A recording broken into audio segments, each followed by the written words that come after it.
Sim.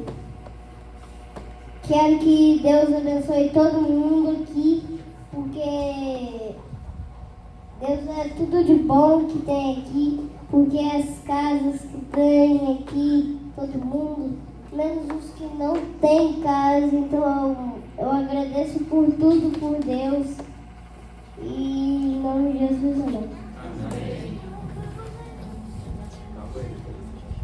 Pai nosso que estás no céu, santificado seja o vosso nome. Venha a nós o vosso reino, seja feita a vossa vontade, assim na terra como no céu. O pão nosso de cada dia nos dai. Perdoai as nossas ofensas, assim como nós perdoamos a quem nos tem ofendido. Não deixeis cair na tentação, mas livrai do mal. Pai nosso, seja santificado seja o vosso nome. Venha a nós o vosso reino, seja feita a vossa vontade, assim na terra como no céu. Como nos pode perdoar. Assim como nós perdoamos a quem nos tem ofendido, não nos deixeis cair em tentação, mas livrai do mal. Amém. Amém. Uma hora para as nossas crianças.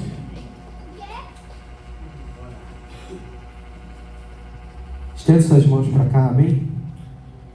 Senhor Jesus, nós queremos te entregar nesse momento a vida dessas crianças, ó Pai. Que o Senhor guarde a mente e os corações delas. Que elas possam seguir firmes no teu caminho, que elas possam se firmar e aprender que o Senhor é o caminho, que elas possam amar a Jesus a cada dia mais, que elas possam, através de cada oração sincera, cada palavra, poder refletir o amor de Cristo nas vidas, ainda que pequeninas, essas crianças possam já fazer a diferença de quem tem Jesus em seu coração, Pai.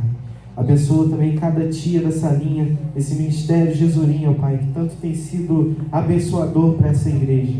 Que ele possa continuar fluindo no Teu Espírito Santo para a instrução dessas crianças, para que elas possam crescer conhecendo o amor de Deus, ó Pai. Que seja agora um verdadeiro culto para essas crianças também, ó Senhor. Que elas possam aprender mais de Ti e estar na Tua presença, ó Pai, a cada dia, em nome de Jesus. Amém e amém. Amém. Acompanha a tia Rafane.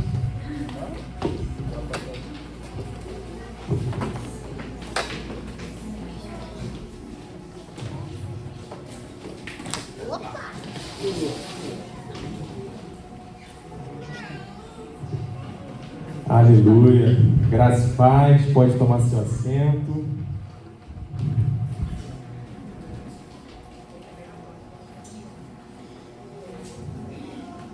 Você que trouxe a sua Bíblia e puder vir comigo no Evangelho de Mateus, capítulo 28. Primeiro livro do Novo Testamento, o Evangelho de Jesus, segundo escreveu Mateus, capítulo 28. Último capítulo de Mateus, vamos ler a partir do verso 16, amém? Como é bom a palavra de Deus, né? Quantos amam a palavra de Deus, digam amém. Amém. Amém. Mateus, capítulo 28, verso 16, vai dizer assim: os 11 discípulos foram para a Galiléia, para o monte que Jesus lhes indicara, ou em outras versões, que Jesus o ordenara. Quando o viram, o adoraram, mas alguns duvidaram. Então Jesus se aproximou deles e disse: foi-me dado toda a autoridade no céu e na terra, portanto vão e façam discípulos. Repita comigo: discípulos. De todas as nações, batizando-os em nome do Pai, do Filho e do Espírito Santo, ensinando-os a obedecer tudo o que lhes ordenei, e eu estarei com vocês até o fim dos tempos. Amém? Até aqui. Se você puder, coloque a mão no seu coração, curva a sua cabeça, vamos orar mais uma vez. Pai querido, Pai amado, aqui está a Tua palavra exposta, Senhor. A Tua palavra que é viva, que é eficaz, a Tua palavra que é lâmpada para os nossos pés, luz para o nosso caminho, Senhor. A Tua palavra que é inerrante, é infalível, que é inspirada, que é atualizada. Te pedimos, Senhor Deus, que o Senhor fale conosco nessa noite, Senhor. O Teu Espírito Santo venha sobre os nossos corações, sobre nossas mentes, ó Pai, sobre cada pessoa que está aqui.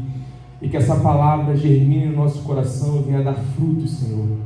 Fala conosco nessa noite, não aquilo que queremos ouvir, não aquilo que gostamos de ouvir, mas aquilo que precisamos ouvir, Senhor. Uma palavra para o teu povo, para a tua igreja, Senhor Deus, para que cresçamos no teu reino. Em nome do Pai, do Filho e do Espírito Santo. Amém e amém. Amém? Hoje eu queria falar com os irmãos sobre o tema admirador e discípulo. É curioso que o convite de Jesus para mim e para você não é um convite para nos tornarmos evangélicos. O convite de Jesus para mim e para você não é um convite para nos tornarmos admiradores.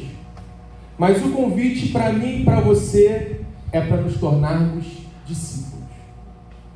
Há uma grande diferença entre ser discípulo e ser cristão. É curioso que quando nós lemos o Novo Testamento, nós vemos que a palavra cristão, ou cristãos no plural, que aparece apenas 3 vezes no Novo Testamento. Mas ao contrário disso, a palavra discípulo, ela aparece 269 vezes no Novo Testamento. Porque a ênfase do Novo Testamento, ela não é em ser cristão, mas ela é em ser discípulo. Então há uma diferença entre ser cristão e ser discípulo. Pastor, como assim? Como assim ser cristão e ser discípulo? Porque talvez ser cristão não seja algo difícil. Ser cristão, talvez, várias pessoas são. Você, assim como eu, já viu jogadores de futebol que quando vão comemorar um gol, eles colocam uma faixa na cabeça de Jesus Cristo, ou uma camisa, eles mostram aquela camisa, e vão dar suas entrevistas após o jogo, e eles falam várias vezes o nome de Jesus, mas quando acaba o jogo, muitas vezes eles estão envolvidos em escândalos, com festas promíscuas. E eles são cristãos, eles acreditam em Jesus. Quantas vezes nós já vimos pessoas que têm um adesivo no carro, eu amo Jesus, mas aquele mesmo carro que tem um adesivo, eu amo Jesus, ou Jesus Cristo, é o mesmo carro que muitas vezes entra em um motel, por exemplo, com uma amante. Quantas vezes nós vemos pessoas que falam o nome de Jesus, falam que creem em Jesus, mas não têm na sua vida o Evangelho. Se dizem cristãos, dizem crer em Jesus, mas na verdade não são discípulos. Ser cristão, basta o IBGE passar na sua porta e perguntar assim, qual é a sua religião? E você falar, eu sou cristão. Seja católico ou seja evangélico, você vai ser um cristão. E talvez seja por isso que uma das perguntas que eu enfatizo em algumas pregações é como pode nós estarmos no país mais evangelizado do mundo? Num país que o IBGE vai dizer que 83% da sua população é cristã. Você captou isso? 83% da população brasileira se diz cristã. Mas esse mesmo Brasil, esse mesmo país que 87% da população se diz cristã, é o mesmo país que tem o maior número de homicídios da América Latina. Esse mesmo país que tem uma quantidade absurda de cristãos, é o mesmo país que nós vemos milhões de brasileiros passando fome. É o mesmo país que essa semana nós vimos um escândalo no INSS, onde idosos, aposentados foram roubados.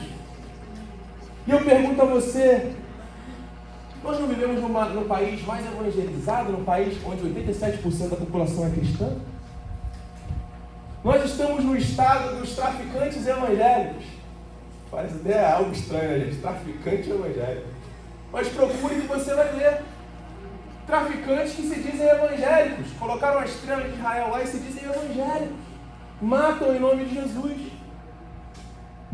Então, gente, há uma incongruência entre os números e a nossa realidade. Há uma diferença entre ser cristão e ser um discípulo. Tem uma frase de Søren Kierkegaard que eu gosto muito, que ele diz assim, existem 2 tipos de cristão. Aqueles que imitam a Jesus e aqueles que se contentam em apenas admirá-lo. E eu queria perguntar a você nessa noite, quem é você na caminhada com Jesus? Você é um discípulo a quem imita Jesus? Ou você é apenas quem admira? Jesus é um cara legal. Jesus é gente boa. Eu acho Jesus maneiro. Quem é você na caminhada com Jesus? E essa pergunta é norteadora para a Igreja Batista de Jesus nessa noite. Eu, como pastor, eu sou tocado a perguntar a você: quem é você na caminhada com Jesus? Você é um admirador que acha Jesus um cara legal? Ou você é um discípulo que imita Jesus? Porque cristão é um admirador, discípulo é aquele que segue e imita Jesus. Discípulo é aquele que olha para o mestre e vê nele um exemplo. É aquele que imita o seu mestre, que tenta seguir os seus passos. Há duas facetas muito importantes na caminhada cristã. A primeira faceta é o chamado. Todos nós somos chamados. Ele olha para mim e para você e diz assim: vinde a mim, você que está cansado, porque eu tenho um alívio para você. Vinde a mim, porque eu sou o socorro bem presente na hora da angústia. Vinde a mim, aprendei de mim que sou manso e humilde. O meu jugo é suave, o meu fardo é leve. Então pode vir, você que está cansado, você que está desesperado, vinde a mim. Só que há também uma segunda faceta do Evangelho, e essa quase ninguém quer, que é: vinde a mim, mas também negue-se a si mesmo, tome a sua cruz e siga-me. Essa faceta é a segunda faceta. A primeira é um vinde. Você pode estar cansado, desesperado, aqui tem alívio. Aqui tem água para você que tem sede, aqui tem pão para você que tem fome. Mas não tem como tirar a segunda faceta, que é: negue-se a si mesmo, negue a sua vontade, siga-me, tome a sua cruz. Ser cristão não basta colocar um adesivo no carro: Jesus, eu amo você. Ser cristão, você pode simplesmente colocar uma camisa: eu sou de Jesus. Mas ser discípulo, aí é diferente. Ser discípulo, você tem que negar a sua vontade. Você tem que negar a si mesmo.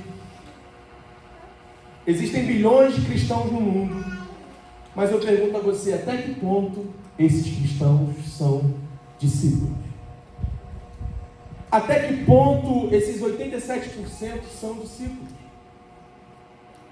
Eu posso ter uma igreja cheia no domingo, milhares de crentes, milhares de pessoas que creem em Jesus, mas o que faz a diferença não é a quantidade de pessoas que estão na igreja no domingo, mas é a quantidade de discípulos que estão na segunda-feira. O que faz a diferença na sociedade é quantos discípulos eu tenho de segunda a sábado, não a quantidade de pessoas que estão assistindo o culto no domingo. Porque é inconcebível alguém ser discípulo de Jesus e não imitá-lo. É inconcebível alguém ser discípulo de Jesus e não ter uma vida mudada e querer seguir os seus passos. Então o convite para mim e para você nessa noite não é ser um cristão, não é ser um admirador, mas o convite para mim e para você nessa noite, o Espírito Santo está dizendo que é ser discípulo. E o discipulado é algo diário. O discipulado não é frequentar um prédio no domingo, o discipulado não é frequentar um culto, mas o discipulado é alguém que nega-se a si mesmo, toma a sua cruz e dia após dia imita a Jesus.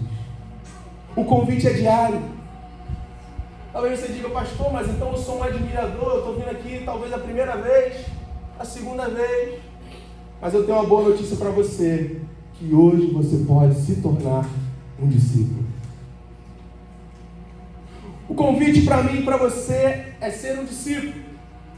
E a pergunta continua: quem é você na caminhada com Jesus? Você é um admirador ou você é um discípulo? O que tem de Cristo em mim e você?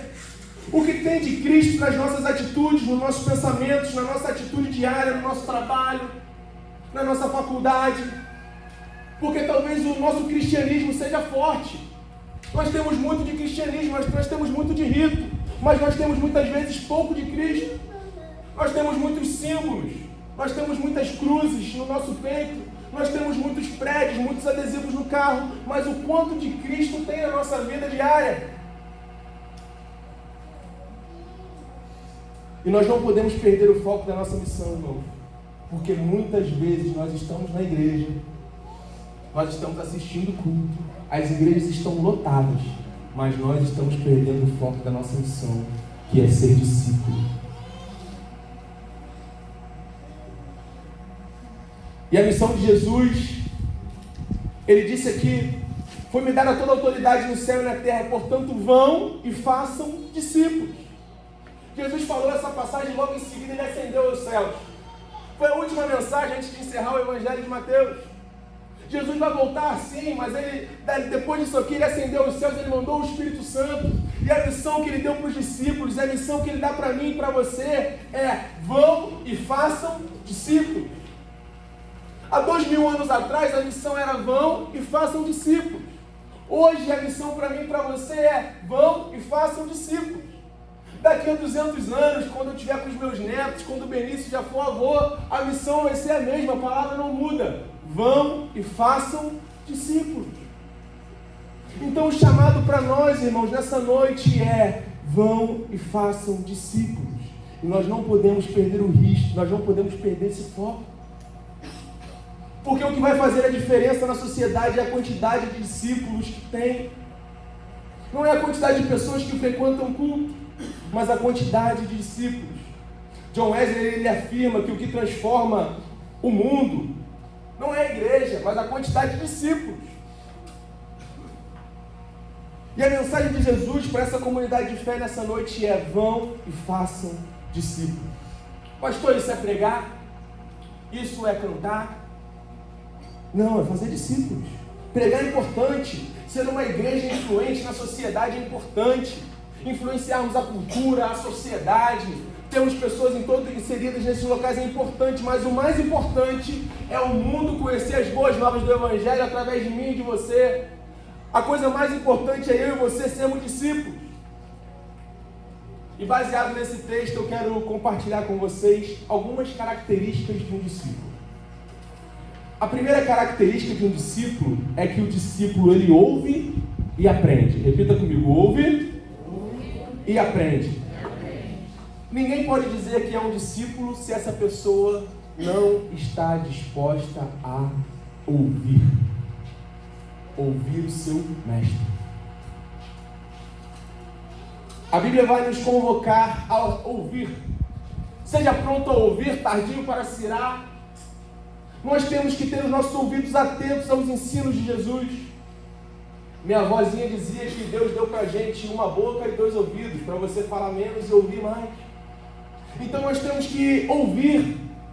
Nós precisamos ouvir a voz de Deus, ouvir os seus ensinamentos. Alguém que quer ser um discípulo, ele tem que estar disposto a ouvir. Mas nós muitas vezes vivemos em uma geração surda. Uma geração que tem tampado os seus ouvidos para as coisas de Deus. Uma geração que não tem mais ouvidos. Tem ouvidos, mas está surda. Que não está mais com seus ouvidos atentos à voz de Jesus. E nós temos que estar com nossos ouvidos apurados, irmãos. Por quê?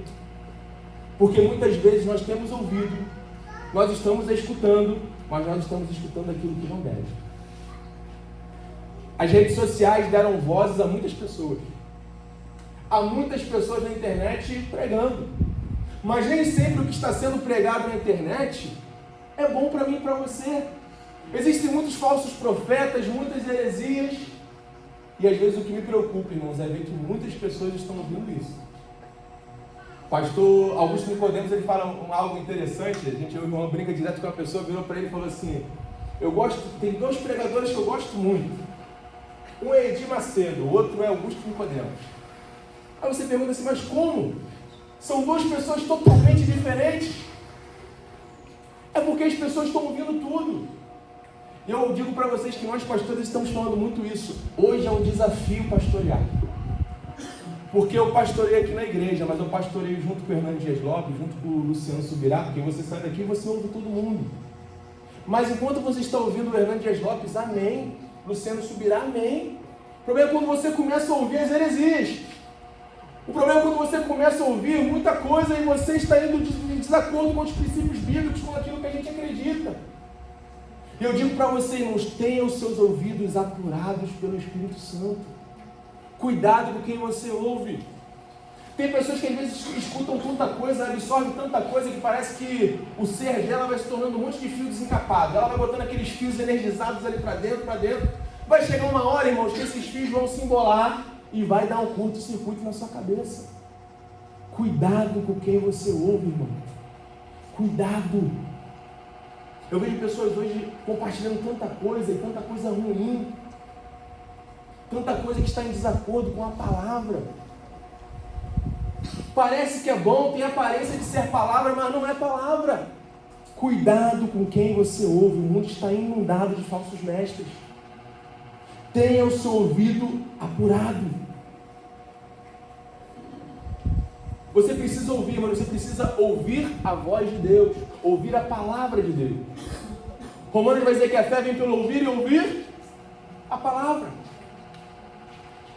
Então ouça, tenha os seus ouvidos atentos, mas tenha os seus ouvidos atentos à palavra de Deus. E nós precisamos urgentemente apurar os nossos ouvidos.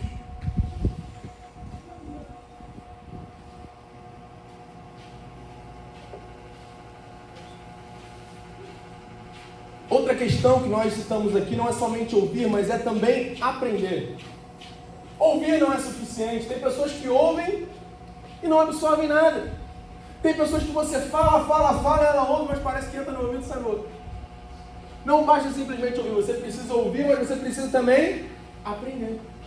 Ouvir Jesus não basta. Um discípulo não escuta somente. Um discípulo não escuta e depois ele se afasta. Não, um discípulo ele escuta, mas ele absorve aquilo.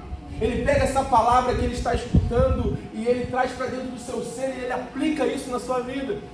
Então, se você quer ser um discípulo, não basta você somente ouvir, mas você precisa aprender sobre essa palavra, aprender sobre Jesus Cristo. E como você aprende sobre Jesus Cristo? Você aprende através da palavra.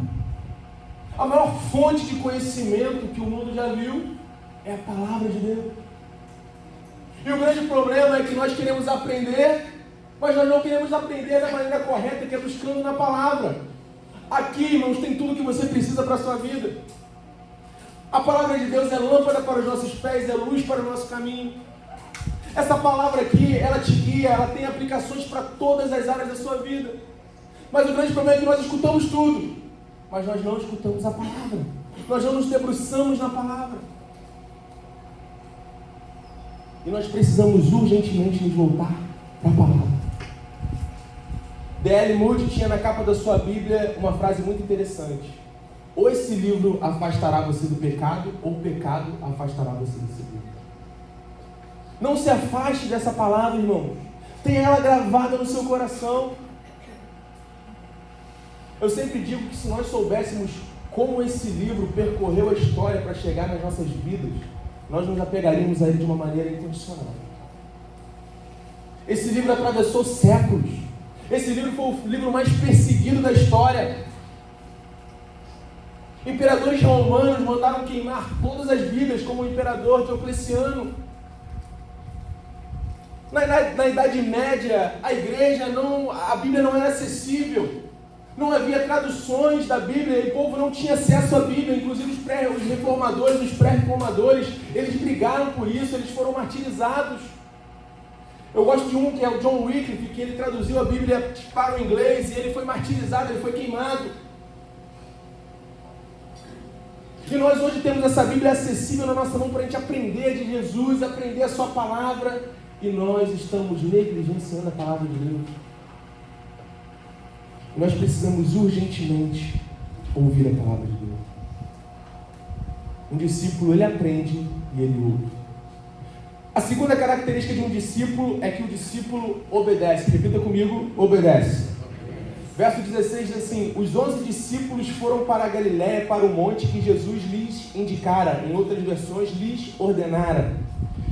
Irmão, Jesus havia falado para os discípulos assim: olha, vão para aquele monte.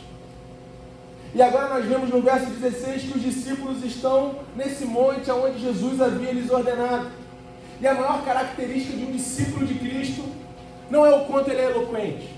A maior característica de um discípulo não é quanto ele toca bem o instrumento, não é como ele fala bem a sua oratória, não é a sua eloquência, não é quanto ele se veste bem. Mas a maior característica de um discípulo de Jesus é o quanto ele está disposto a obedecer. O quanto ele está disposto a obedecer Jesus, a obedecer a sua palavra, a obedecer os seus mandamentos. E aqui talvez há um contraste muito grande entre um admirador e um discípulo. O admirador, ele contempla, ele acha legal, ele acha bonito. Jesus é um cara legal, mas ele não está disposto a obedecer. Ele não está disposto ao negue-se a si mesmo, a tomar a sua cruz. E nós precisamos urgentemente obedecer. João 8,31 vai dizer assim, Jesus vai dizer assim: se vocês permanecerem firmes na minha palavra, verdadeiramente vocês serão os meus discípulos. O que ele está dizendo é o seguinte: se vocês me obedecerem, vocês verdadeiramente serão os meus discípulos. Quem não obedece, não está dizendo para Jesus que é um discípulo. Quem não tem um compromisso com a obediência, não é um discípulo. O trilho para o caminho do centro da vontade de Deus é a obediência. Mas nós vemos muitas pessoas que acham legal Jesus, ele é um cara maneiro, ele admira, mas ele não está disposto a obedecer. Ele vem no culto no domingo, ele assiste o culto, ele assiste um monte de pregação legal em casa, mas ele não está disposto a obedecer. E um discípulo é alguém que obedece, é alguém que imita a Jesus. Você já parou para pensar comigo, irmão? Nós temos 87% de cristãos no Brasil. Você já parou para imaginar comigo se esses 87% obedecessem a Jesus? Você acha que o Brasil seria um país melhor? Quem acha, levanta a mão. Mas nem todo mundo está disposto a obedecer. E como é a obediência, pastor? A obediência é o nosso testemunho, é a nossa vida diária. A obediência não é só palavras. A obediência são atitudes, é o dia a dia. A maior mensagem que a gente tem é a nossa vida. A maior pregação que a gente tem não são as palavras, mas são as nossas atitudes diárias, no nosso dia a dia, no nosso trabalho, na nossa casa. Francisco de Assis, ele diz assim: pregue em todo o tempo, se necessário, use as palavras. Porque a pregação, ela é a vida. Ser cristão, ser discípulo, não é simplesmente vir a um culto, mas é ter uma vida de obediência. Quantas pessoas que eu vejo assim: pastor, eu queria tanto trazer minha amiga para a igreja, pastor, eu queria tanto trazer o meu amigo para a igreja, pastor, eu queria tanto trazer meu familiar para a igreja. Eu pergunto sempre: mas qual tem sido o seu testemunho para eles? Porque muitas vezes, irmãos, o que nós temos a oferecer não é nada diferente do que a pessoa tem lá no mundo. Como que eu vou ganhar o meu amigo para Jesus se as minhas atitudes são as mesmas dele? Martin Lloyd Jones, ele vai dizer que a glória do Evangelho está em quando ele é diferente do mundo, ele involuntariamente o atrai. Só que se nós não somos diferentes em nada, como nós vamos atrair o mundo? Se quando nós estamos com os nossos amigos, as nossas atitudes são as mesmas do mundo, se não tem um testemunho, não tem uma obediência, se quando eu estou com meu amigo, as minhas atitudes ali são as mesmas dele, como que eu vou atrair ele para o Evangelho? Eu não tenho nada de diferente para oferecer. Porque quem está com fome quer pão, quem está com sede quer água. Agora, se eu ofereço para ele é momento, eu não estou oferecendo para ele nada diferente. Se tudo que eu tenho para oferecer para as pessoas é um hobby de vir ao culto domingo às 18h30, irmãos, eu não estou oferecendo nada diferente. Quem tem fome precisa do pão da vida. Quem tem sede precisa da água da vida. Quem está perdido precisa da vida eterna. Ser um discípulo é pregar Jesus, mas é pregar o Jesus não com as palavras, mas com as nossas atitudes, no nosso dia a dia. João 14:21 vai dizer que aquele que tem os meus mandamentos e o guarda, esse é o que me ama. Jesus, ele provou o seu amor por mim, por você, morrendo na cruz, mas eu e você, nós provamos o nosso amor por ele quando nós obedecemos a ele. Nós precisamos obedecer. Nós devemos ter uma vida diferente do mundo. Eu costumo dizer que na escola nós aprendemos o ABCD. Quando nós entramos no Evangelho, nós aprendemos o obedecer. O quanto você está disposto a obedecer Jesus é o quão longe você vai na caminhada. Quando Deus olha para Abraão e diz assim: Abraão, sai da tua terra, da tua parentela e vai para a terra que eu te mostrarei. Abraão obedece a Jesus, ele sai da sua casa, ele sai da sua parentela. E quando ele obedece a Jesus, aí sim ele começa a viver a promessa. Jesus olha para Zaqueu e diz assim: Zaqueu, desce depressa que hoje me convém pousar na tua casa. Zaqueu desce da árvore, ele obedece a Jesus, e quando ele obedece a Jesus, o Senhor vai visitá-lo. A sua família é salva, a salvação chega na sua casa. E quando nós vamos viver a bênção, e quando nós vamos viver a intimidade com Deus, assim como Abraão, quando nós obedecemos, a obediência gera intimidade. A obediência gera bênção. Se você quer ser um discípulo de Jesus, esteja disposto a obedecê-lo. Não com palavras, mas com atitudes. Terceiro ponto, um discípulo é um adorador. Repita comigo, um adorador. Verso 17 diz assim: quando o viram, o adoraram. O discípulo é um adorador nato. Quando os discípulos eles olham Jesus, eles se prostram e adoram a Jesus. O discípulo é um adorador. O discípulo ele não tem vergonha do Evangelho. O discípulo não tem vergonha de sair com a camisa "Eu amo a Jesus". O discípulo não tem vergonha na sua formatura de botar um louvor de adoração e adorar a Deus. O discípulo não tem vergonha de adorar a Deus na sua faculdade, na sua casa, na sua escola, no seu trabalho.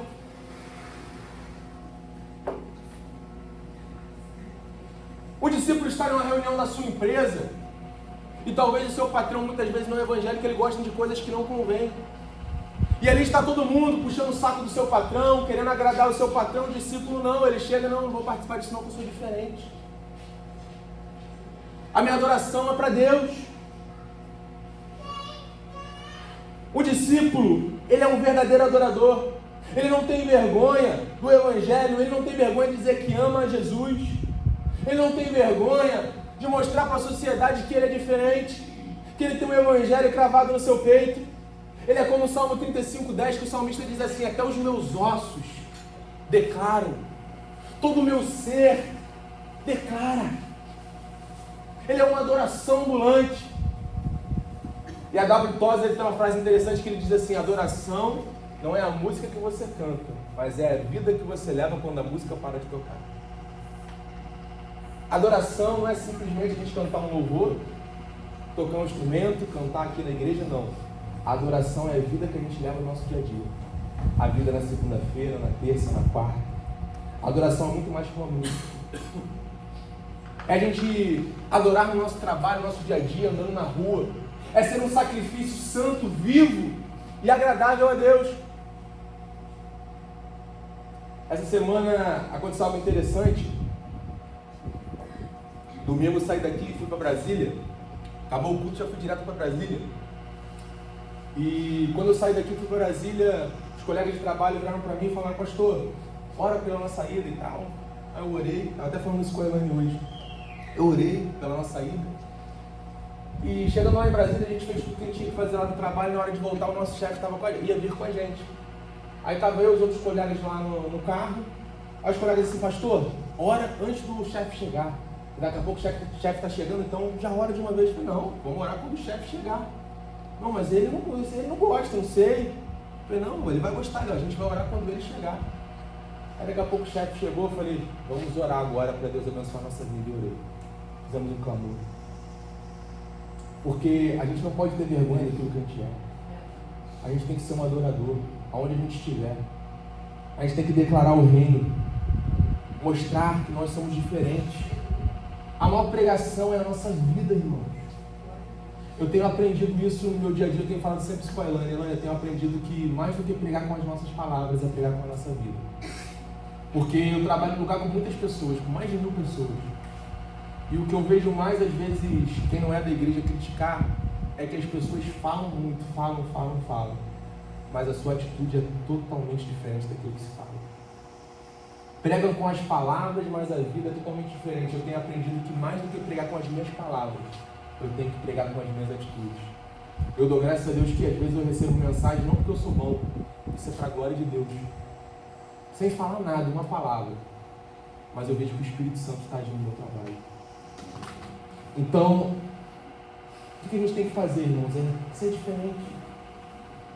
Não nas nossas palavras, mas nas nossas atitudes. Pregar com a nossa vida. Ser alguém que ouve e aprende. Alguém que tem os seus ouvidos apurados. Que não aceita qualquer porcaria que tem por aí que as pessoas têm falado, irmãos. A gente tem visto cada heresia, cada coisa, sabe? Eu sempre falo, eu e o Juan, a gente tem que estar conversando de teologia, eu sempre falo com o Juan: cara, é cada loucura que a gente está vendo. E se você não tiver os seus ouvidos apurados, irmãos, você vai entrar em curto. Cuidado com o que você ouve na sua casa. Cuidado com as pessoas que você bota para ouvir pregação. Porque nem sempre está sendo pregado o Evangelho de Cristo. Aprenda daquilo que é bom, da palavra de Deus. Obedeça à palavra de Deus. Seja um adorador nato com a sua vida. Um discípulo, ele é um adorador, ele não é um observador. O pastor Douglas Gonçalves, ele fala algo interessante, que ele estava em um culto uma vez, Douglas Gonçalves do Jesus Cop. Ele vai dizer que estava em um ambiente de adoração maravilhoso, sabe? A igreja estava, sabe, o Espírito Santo estava fazendo algo maravilhoso. E ali naquele momento de adoração, a igreja, sabe, se rendendo aos pés do Senhor, e de repente ele olha para uma pessoa, e a pessoa está no Instagram. E ele fala assim: Senhor, não é possível. É sério isso? Aí ele fala que Deus olha e fala: nem eu estou acreditando. Sabe, gente, é mais do que ser um observador, é mais do que participar de um culto. É muito mais profundo. É ter um relacionamento com Deus. É se relacionar dia após dia. Não é participar de uma liturgia, porque participar de um culto muita gente participa. Mas é ter um relacionamento com o Senhor. É ser um discípulo, é ser alguém que olha para Jesus e vê nele um espelho. Que você precisa ser como Ele, ser parecido com Ele. É você no seu dia a dia olhar para as atitudes que você tem tomado e falar assim: no meu lugar, o que Jesus faria? E você tentar fazer igual, ser parecido com Ele. No seu trabalho, na sua casa, na sua faculdade, nos lugares da sociedade onde você está inserido. O mundo não precisa de pregação com microfone, o mundo não precisa de eloquência, o mundo precisa de Jesus Cristo através de nós. O grande problema é que nós estamos nos tornando o fim. Eu sempre uso uma frase que não seja o local onde a bênção termina. Eu falei isso na Metodista semana retrasada. Não seja o local onde a bênção termina, mas seja o canal por onde ela reverbera e abençoa alguém. Mas muitas vezes nós estamos vindo no culto, nós recebemos a bênção e ela acaba aqui. Ela não tem reverberado para o nosso próximo. Ser discípulo é ser alguém que leva o amor de Jesus a quem precisa. Mas caminhando, quarto ponto, o discípulo tem dúvida. O discípulo é um ser humano. O discípulo é um ser humano. Verso 17: quando viram, o adoraram, mas alguns duvidaram. Discípulo tem medo, discípulo tem dúvida, discípulo tem falta de fé. Ah, que isso, pastor? Sério? Discípulo tem falta de fé, discípulo tem dúvida. O texto está dizendo que alguns creram nele, mas alguns duvidaram. Se fosse só um, se o texto estivesse dizendo para mim e para você que um duvidou, a gente já ia saber quem é. Se um só tivesse duvidado, quem tinha duvidado? Tomé. Mas o texto está dizendo que alguns duvidaram. Imagina comigo, irmão, Jesus aparece, alguns se colocam de joelhos, adoram Jesus, e os outros estão de pé olhando assim, ó. Será que é esse cara mesmo? Será que é ele? Aí Jesus, vendo aquela cena, ele olha assim e fala assim, ó: vocês que não creram aí, ó, saiam. Pedro, fica de pé, exclui aqueles ali do nosso grupo de WhatsApp. Foi isso que Jesus fez? Jesus excluiu aqueles que não estavam crendo, aqueles que estavam com falta de fé? Jesus excluiu eles? Não. Jesus não fez isso. Olha o que o texto vai dizer: Jesus se aproximou e ele deu a comissão a todos eles. Sabe por quê, irmão? Jesus não tem problema com a nossa humanidade. Jesus não tem problema, irmãos, com isso. Jesus não tem problema com a nossa falta de fé. Jesus não tem problema quando nós temos as nossas crises, não. Ele chegou para quem duvidou e para quem acreditou e deu o mesmo comissionamento. Ele disse: ó, foi me dada toda a autoridade sobre o céu e sobre a terra. Portanto, ide. Foi para todos, os que creram e os que duvidaram. Quantos aqui já duvidaram, irmão? Eu também já duvidei. Quantos aqui perguntaram coisas para Deus que até hoje você não teve resposta? Quantos aqui? Levanta a mão. Até hoje eu pergunto algumas coisas para Deus, como Ele permitiu determinadas coisas na minha vida. Eu pergunto por quê? Por quê? Quando meu avô morreu, minha avó perguntava a Deus direto por quê. Eu amava tanto meu avô e minha avó, tanto. E eu perguntava a Deus por quê, e até hoje eu não tive resposta por quê, porque Ele quis. E quantas vezes nós temos dúvida? E Deus não tem problema com as nossas dúvidas. Deus não tem problema com a nossa falta de fé. Sabe por quê, meus filhos? Deus não tem problema com Tomé, Deus tem problema com Judas. Ele não tem problema quando nós duvidamos. Ele não tem problema com as nossas crises, não. Ele tem problema com a nossa falsidade. Como nós queremos mostrar o que nós não somos. Ele tem problema quando Pedro chega para ele e está dizendo assim: Senhor, estou contigo até o fim. Pode contar comigo lá na cruz. E ele olha para Pedro: Pedro, ainda hoje me negará.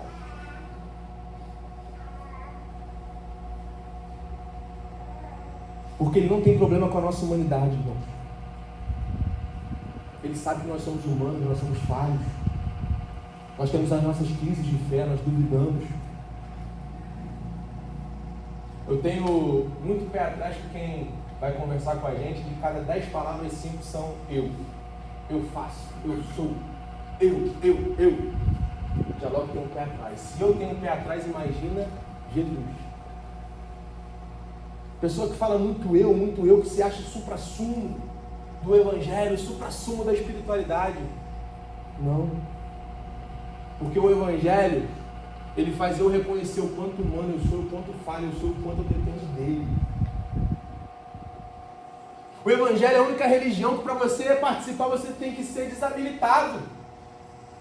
Porque a dependência totalmente dele é graça, é favor e merecido. Nenhum de nós aqui merecemos nada. Mas ele, pela sua graça, sua infinita misericórdia, nos deu tudo. O Evangelho é o único lugar que para eu entrar eu preciso ser desqualificado. Então se eu fosse muito bom, se eu fosse o cara, eu não estava mais aqui, irmão. Todos nós somos dependentes de Deus. Todos nós temos um vazio dentro de nós que só Deus pode suprir.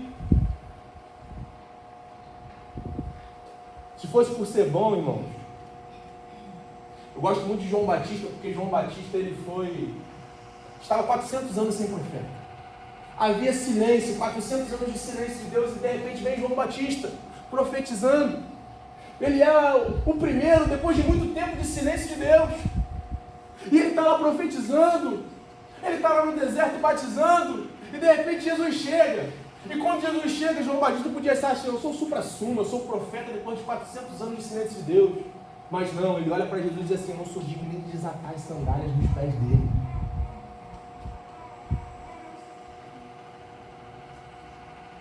O profeta, depois de 400 anos de silêncio de Deus, fala que ele não era digno nem de desatar as sandálias dos pés de Jesus. E a gente, às vezes, porque a gente faz alguma coisa direitinho, a gente acha que é o supra-sumo. Aí João Batista, esse profeta que olha, esse aí é filho de Deus, que vê a pomba, o Espírito Santo vindo sobre ele, que batizou Jesus, de repente ele está preso, e ele vai morrer, e de repente ele lá na prisão, ele chama 2 dos seus discípulos e fala assim: olha, vai lá e pergunta a Jesus se ele é realmente o Messias. João Batista, profeta, aquele que olhou para Jesus, batizou Jesus, agora está com dúvida, mandou 2 discípulos lá para perguntar a Jesus se ele era o Messias. Aí vai lá os 2 discípulos de João Batista, chega para Jesus: olha, João manda perguntar se verdadeiramente o Senhor é o Messias. Jesus olha para eles e fala assim: ah, não acredito. João não, qualquer um, agora João que me batizou, João que é o profeta depois de 400 anos, que viu o céu descendo, ele não está acreditando. A essa altura do campeonato, João não está acreditando que eu sou o Messias. Jesus fez isso? Não, irmão. A resposta de Jesus é maravilhosa. Ele fala assim: fala para João que os cegos enxergam, que os surdos ouvem, que os mortos ressuscitam e as boas novas são pregadas. Jesus está dizendo, sabe o que para João? Eu sou o Messias, porque esses milagres são messiânicos. Então quando ele fala isso, irmão, ele está dizendo para João que ele é o Messias. Porque Jesus não tem problema com a nossa humanidade, com a nossa falta de fé. João estava preso, talvez estivesse passando por um momento difícil, mas Jesus não tem problema com isso. Jesus, ele entende a nossa humanidade. Ele entende que nós passamos por crises. Sabe, irmãos, isso é lindo. Porque talvez assim como eu, você esteja num momento de crise na sua vida, como eu já passei. Talvez você chegou aqui e você está duvidando de algumas coisas que têm acontecido na sua vida. Talvez você chegou aqui e você passa por suas crises de fé. Mas eu quero dizer para você que Ele entende você. Ele entende a nossa humanidade. E não é por causa da sua humanidade que Ele vai deixar de agir na tua vida. Não é por causa da sua humanidade que Ele vai deixar de cumprir o propósito na tua vida, não. Ele entende você. Ele entende as suas crises.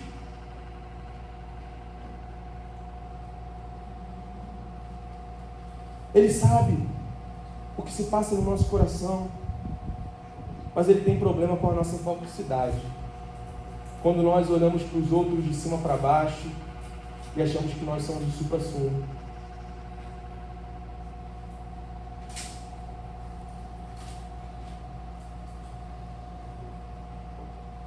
A mensagem para os discípulos foi: ide e fazer discípulos. E a mensagem para mim e para você nessa noite é: ide e faça discípulos. Ouvir, aprender, obedecer. Vão ter momentos de crise, vão ter momentos de dúvida, mas é persistir e ser um discípulo de Jesus. O pior ateísmo não é não crer que Jesus existe.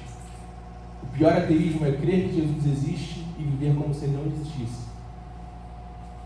Tem pessoas que não creem em Jesus, mas tem pessoas que creem em Jesus e vivem como se Jesus não existisse.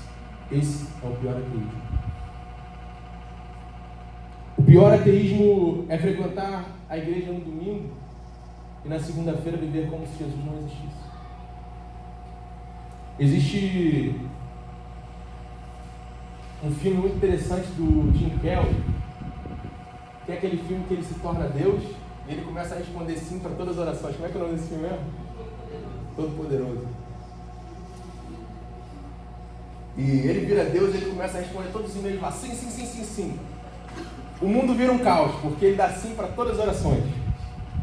O mundo vira de ponta cabeça, porque ele virou Deus e sim para todas as orações. E eu pergunto a você, se Jesus respondesse todas as suas orações dessa semana, todas, quantas pessoas seriam salvas através de sua oração?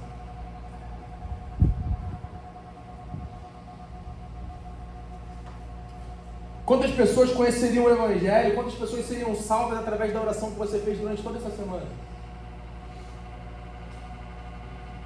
Já pensou que vergonha, irmãos? Todos nós aqui, de repente, Jesus responde todas as orações e ninguém é salvo através das nossas orações? Já pensou que vergonha para a gente como igreja? Sabe por quê, irmãos? Os cristãos estão cada vez mais cheios de si e menos dele. As nossas orações são só petições, petições, petições.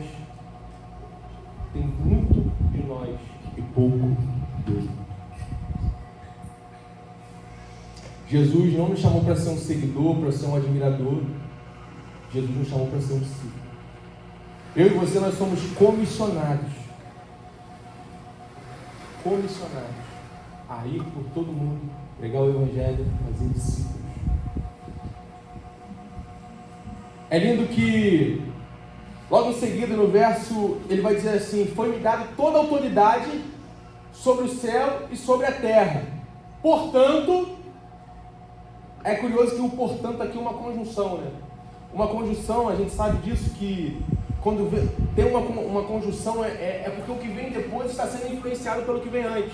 Então ele está dizendo assim: eu tenho toda a autoridade no céu e na terra. Portanto, mediante essa autoridade... Aí ele vai dizer assim: portanto, foi-me dada a autoridade sobre o céu e sobre a terra, portanto, construa um prédio. Foi isso que ele falou? Portanto, criem área VIP na igreja. Foi isso? Foi isso? Portanto, ganhe um monte de seguidores. Foi isso? Não foi isso. Foi-me dada toda a autoridade no céu e na terra, portanto, ide e fazei discípulos de todas as nações, batizando em nome do Pai, do Filho e do Espírito Santo, em obedecer tudo aquilo que lhes ordenei. É isso, irmão. É isso que é Evangelho. É isso que é Evangelho. É fazer discípulos. Ele nos deu autoridade para fazer discípulos. Foi para isso. A autoridade que Ele nos deu foi para fazer discípulos, foi para pegar o Evangelho na nossa casa, no nosso trabalho, no nosso dia a dia. Pastor, Ele me deu autoridade para ir para a África pregar lá? Talvez. Mas isso começa também na sua casa, no seu trabalho, na sua faculdade, com as pessoas que estão ao seu redor. Será que a bênção que caiu sobre você tem abençoado outras pessoas? Será que esse Jesus que nós conhecemos, que mudou a nossa vida, que mudou a nossa história, tem alcançado outras pessoas através da nossa vida? É isso, irmãos. Eu tenho aprendido muito no culto do Help. Todos os meses nós estamos ali com nossos pontos de pregação, ministrando o Evangelho. Sabe, e eu tenho dito, falo sempre isso com o Gesiel, que nós temos vivido experiências maravilhosas no Help.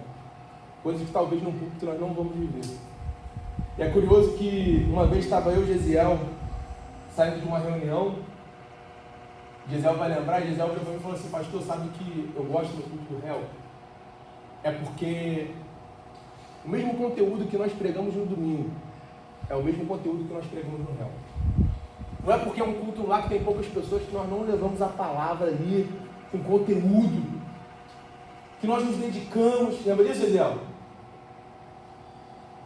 Sabe por quê, irmãos? Porque o nosso chamado não foi para pregar em púlpito com microfone, foi para fazer discípulos. Seja aqui, seja lá na Fazenda Metade, seja lá na Barra, é fazer discípulos. É pregar o Evangelho de Jesus, aquele que mais precisa. É isso que nós fomos comissionados, é isso que fomos chamados a fazer. E se nós formos fazer um culto lá na Fazenda Metade, semana que vem nós vamos pregar uma mensagem com conteúdo, preparada, porque nós somos chamados a fazer discípulos. É isso. É isso, irmão. Quantos aqui de vocês foram alcançados para Jesus por um programa de televisão? Levanta a mão. Quantos aqui foram alcançados, aceitaram Jesus por um programa de TV? Quantos aqui aceitaram Jesus, conheceram Jesus através de um folhetim na rua? Jesus te ama. Quantos aqui? Ninguém? Agora, quantos aqui aceitaram Jesus através de uma pessoa, de um amigo, de um parente, de alguém que pregou Jesus para você na rua? Quantos aqui foram alcançados para Jesus assim? Quase todos. Porque ainda a ênfase do Evangelho é de discípulo para discípulo. É isso. É por isso que nós jamais vamos ficar investindo em rede social, em programa de TV, não. Porque o que tem eficiência é o pão. O que tem que ter na igreja é o pão, é a palavra. É isso aqui que sacia fome. Quem tem fome precisa de pão. Não é de luzes, não é de pirotecnia, não é de palavra. Porque a fé vem pelo ouvir e ouvir a palavra de Deus. É o pão. E o nosso chamado, irmão, o nosso chamado é fazer discípulos.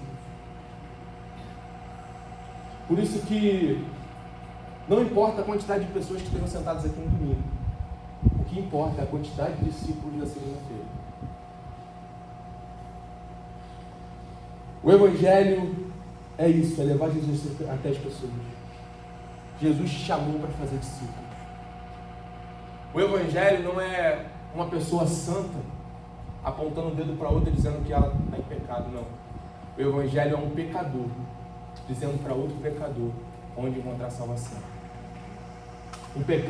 O Evangelho é alguém que tem fome dizendo para outra pessoa que tem fome aonde tem pão. O Evangelho é alguém que tem sede, encontrou a fonte da vida, dizer para outro que tem sede aonde beber água. Isso é o Evangelho.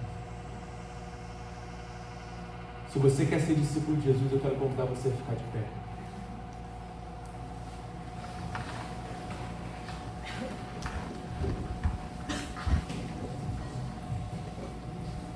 Queria chamar um ministério de louvor.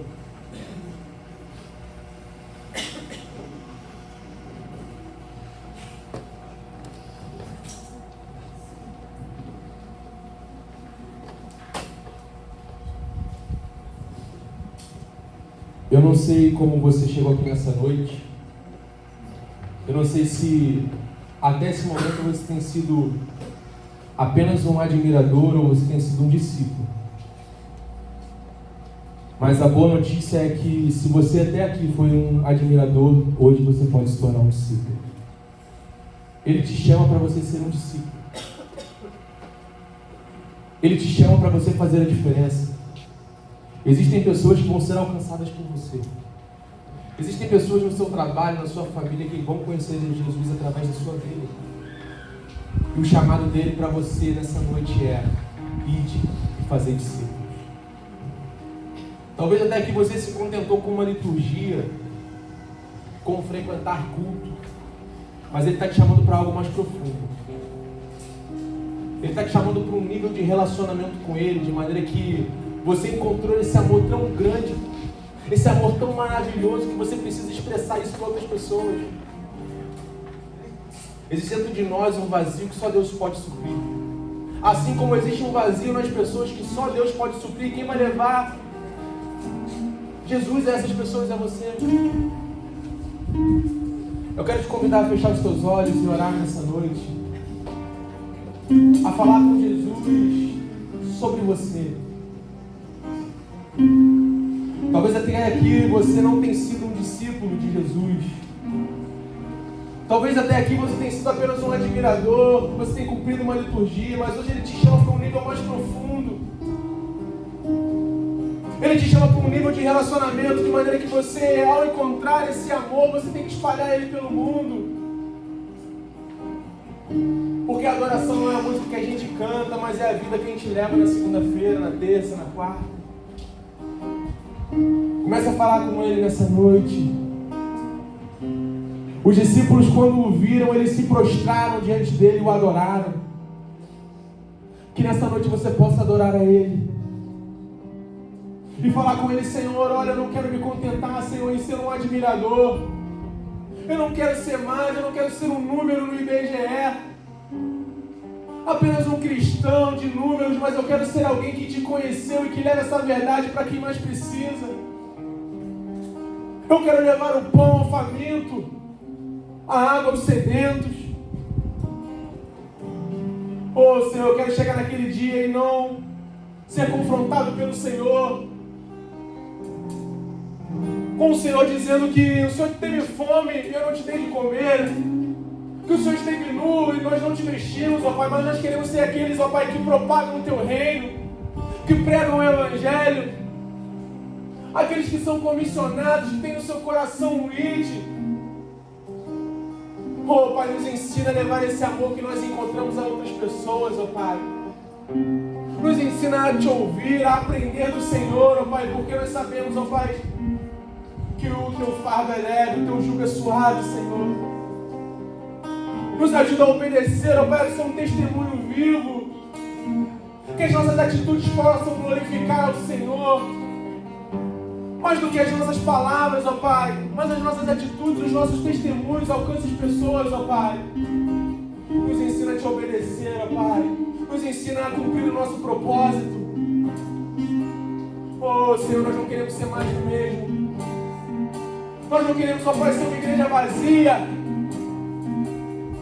Nós não queremos te honrar apenas com os nossos lábios, mas o nosso coração está longe do Senhor. Não, Pai, nós queremos ser verdadeiros adoradores. Aqueles que te adoram em espírito e em verdade, ó Pai. Aqueles que não estão limitados a quatro paredes, não, mas aqueles que te adoram no seu dia a dia, no seu trabalho, na sua casa, Senhor. Oh, Senhor, nos ensina, Senhor, a ser verdadeiros adoradores. Nos ensina, Pai, a sentir o Teu Espírito Santo no nosso dia a dia, no nosso carro, indo trabalhar, ó Pai, voltando da faculdade. Oh, Pai, onde nós colocarmos a planta dos nossos pés, nós possamos sentir o Teu Espírito nos conduzindo. Oh, Senhor, Deus nos guia, Senhor. Nos ajuda, Pai, a alcançar o nosso propósito, para cumprir o Teu chamado, Senhor. Oh, Senhor. Nós queremos, ó Pai, entrar num nível mais profundo, Senhor, de relacionamento contigo. Um nível mais profundo, Pai, de alguém que se relaciona com o Senhor. Alguém que não somente te observa, alguém que não somente canta uma canção, mas alguém que tem relacionamento contigo, Pai. Oh, Senhor, nos ajuda a ser essa igreja. de fato e de verdade.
Nós estamos aqui por causa desse sacrifício. Nós não estamos aqui porque nós somos bons. Não, nós não éramos merecedores. Nós estávamos perdidos nos nossos pecados. A palavra diz que todos pecaram e destituídos estão na glória de Deus. Mas através desse sacrifício, oh aleluia, através do sacrifício de Jesus nós temos paz com Deus. Nós somos reconciliados. maneira que aí onde você está, você pode fechar os seus olhos e conversar com Deus. Não tem nada que te separa de Deus, não tem véu, porque o véu se rasgou, o fio se rompeu. Aleluia. Nós temos paz com Deus. Hoje à noite nós lembrarmos desse sacrifício. Hoje à noite nós lembrarmos que nós somos amados. Agostinho de Hipona tem uma frase que diz: você quer saber o seu valor? Olhe para a cruz, você vale um Deus crucificado. Talvez muitas vezes na sua vida você acha que você não tem valor. Talvez muitas vezes você acha que você não tem importância, que ninguém olha para você, que ninguém te vê. Mas eu quero dizer para você que Deus, Criador do céu e da terra, Ele te amou com amor incondicional. Ele morreu por você. Você é amado de Deus. E hoje à noite nós lembrarmos desse sacrifício.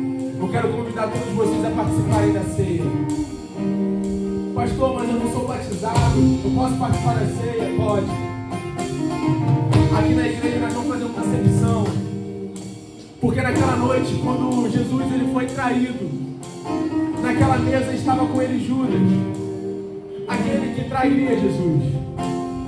Naquela mesa estava Pedro, aquele que negaria Jesus 3 vezes. Naquela mesa estava Tomé, que precisaria ver para crer. Naquela mesa estava Tiago e João, que queriam lançar fogo sobre uma cidade. Mas Jesus, na noite que foi traído, ele não fez acepção de pessoas, ele não excluiu ninguém, ele repartiu o pão com aquele que iria negar, com aquele que iria trair. Porque ele morreu por todos. Então eu quero convidar você a participar da ceia. Queria chamar aqui o pastor Cláudio para poder abençoar os elementos.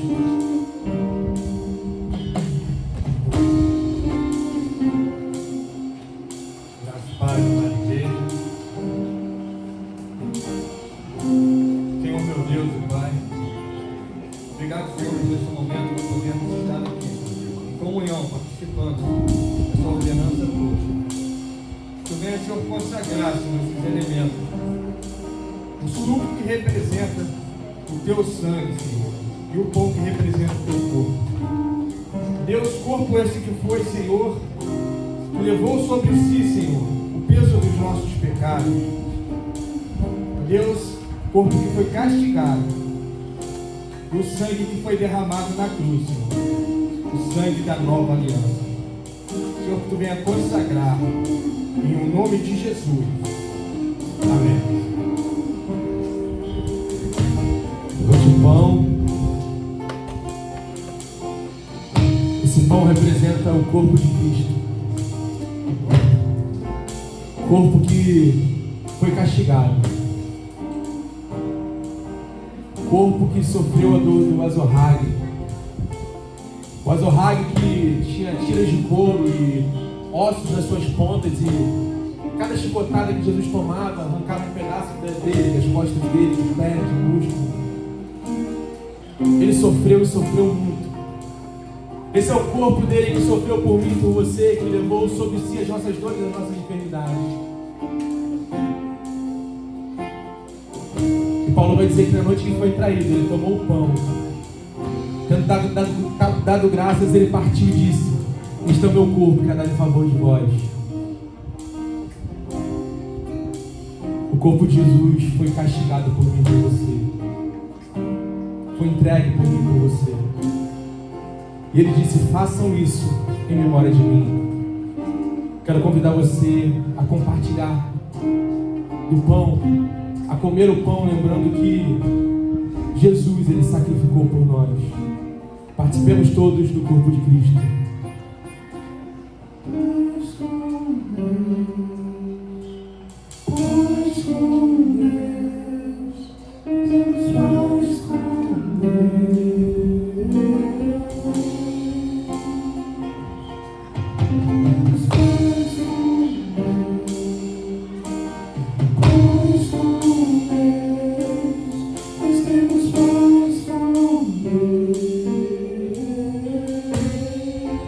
Semelhantemente, ele tomou o cálice. O cálice que representa o sangue de Cristo. O sangue que foi jorrado na cruz do Calvário. Naquela cruz, ao ser pregado, o sangue saía das mãos de Jesus. O sangue saía da cabeça de Jesus, porque a coroa de espinhos, cada espinho tinha 5 centímetros. O sangue saía das suas mãos pregadas, das suas costas castigadas. O sangue saía dos seus pés, escorria por todo o seu corpo. Mas não era suficiente. O soldado romano pegou uma lança e enfiou a lança no peito de Jesus, no seu coração, e ali todo o sangue de Jesus foi derramado. Ele derramou todo o sangue por você. Ele te amou sem reservas. Não sobrou nada, Ele te deu tudo. Até a última gota de sangue Ele entregou por você, meu irmão. Oh, você é amado. Oh, Senhor, obrigado, Pai. Obrigado, Senhor Deus, pelo teu sacrifício. Obrigado, Senhor Deus, por verter o teu sangue na cruz do Calvário por cada um que está aqui, Senhor. Oh, Deus, obrigado, Senhor. É através desse sangue, Senhor Deus, que nós temos os nossos pecados perdoados. É através desse sangue que, ainda que os nossos pecados sejam vermelhos como escarlate, eles se tornam mais brancos do que a neve. Porque esse sangue que nos dá paz, esse sangue que nos reconecta contigo, esse sangue que nos lava dos nossos pecados, que nos redime, esse sangue que nos dá a vida eterna, Senhor. Obrigado, Senhor Deus, por ter nos dado tudo. Obrigado por nos amar sem reserva, Senhor. Obrigado pelo teu sacrifício. A ceia, ela nos reconecta com Deus, mas ela também nos reconecta uns com os outros. Eu quero convidar você, antes de beber do cálice, de você compartilhar, trocar o cálice com seu irmão e falar assim: eu tenho comunhão contigo, meu irmão, nós somos igreja.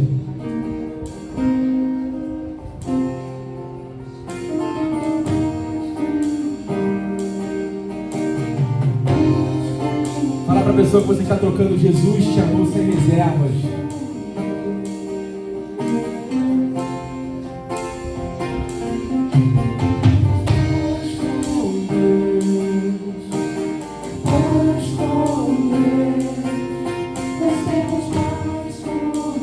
Desse sangue nós temos paz com Deus. Semelhantemente, Ele tomou o cálice e disse: esse é o cálice da nova aliança no meu sangue. Toda vez que beberem desse cálice, comerem desse pão, vocês anunciam a morte, a volta do Senhor até que Ele venha. Quando nós participamos da ceia, nós fazemos menção, nós dizemos para Ele: Senhor, eu não me esqueci do teu sacrifício. Eu me lembro, Senhor, do teu sacrifício na cruz, e nós anunciamos a sua volta. Ele morreu, Ele ressuscitou, e um dia Ele vai voltar. E é esse sangue que nos reconecta com Ele, para quando Ele voltar, nós estarmos com Ele na vida eterna. Que possamos participar todos do cálice do sangue de Cristo.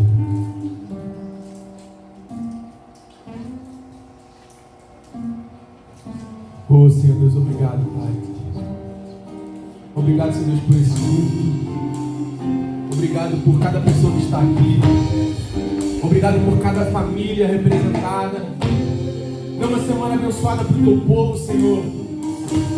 Livra todo o teu povo de todos os males, de tudo que não provém de ti. Guarda essa igreja, guarda as famílias da igreja de Zurum. Brinda com o teu sangue, Senhor. Que nós possamos, ó Pai, todos os dias nos lembrar do teu sacrifício na cruz. Que possamos todos os dias, ó Pai, nos lembrarmos que o Senhor morreu, ressuscitou, e que o Senhor vai voltar para nos buscar. Oh Pai, que se alguém aqui entrou admirador nessa noite, que saia discípulo, que saia alguém que prega o teu evangelho, que leva o teu amor, Senhor. Oh Senhor Deus, leva o teu povo em segurança. Oh Senhor Deus, se alguém está com alguma necessidade, supra a necessidade do teu povo. Oh Senhor Deus, abençoa cada um que está aqui, Senhor. Oh Deus, obrigado, Senhor Deus, obrigado pelo teu sacrifício. Obrigado por esse culto, obrigado pela igreja de Jesus. Se você quer, dê um forte aplauso ao Senhor, porque Ele é digno de toda a honra e toda a glória.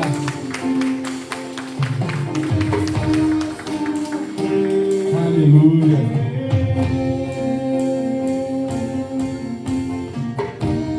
E aquele fio que se rompeu da minha alma até a Deus, o sangue santo costurou Cristo em suas linhas de amor. E agora o homem feito eu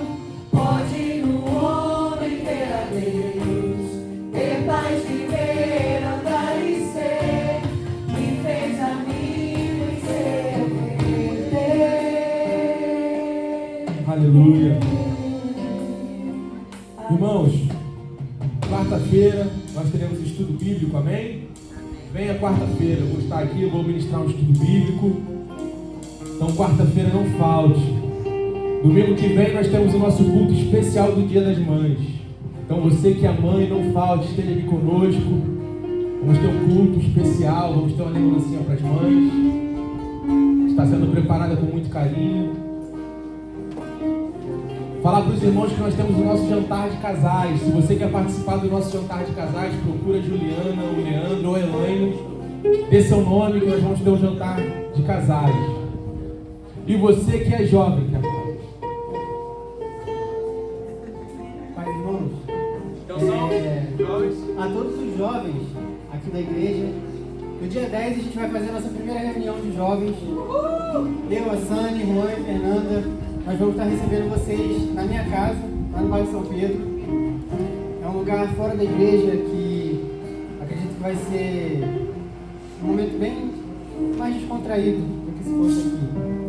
Então, você que é jovem, você que tem um amigo que quer trazer para a igreja e não consegue trazer, talvez aqui no culto, no domingo, pode convidar ele para esse sábado, estar com a gente. Então, sábado, dia 10, 7h30, lá na nossa casa. Manda o endereço direitinho para vocês, tá? Mas dia 10 é a nossa primeira reunião, beleza? Amém? Aí, ó, Ana Luísa, Diogo, já estão lá no grupo. Amém? Juliana, Cristal, Pedro, tudo jovem, né? Você que tem menos de 100 anos, tá bom? Quiser participar? Amém. Queridos, estenda suas mãos para cá. Que o amor de Deus Pai, que a graça redentora de Jesus Cristo, seu Filho, e que as doces consolações do Santo Espírito de Deus te acompanhem durante toda essa semana, todo esse mês de maio. E todos digam: amém. Não saia sem dar um abraço.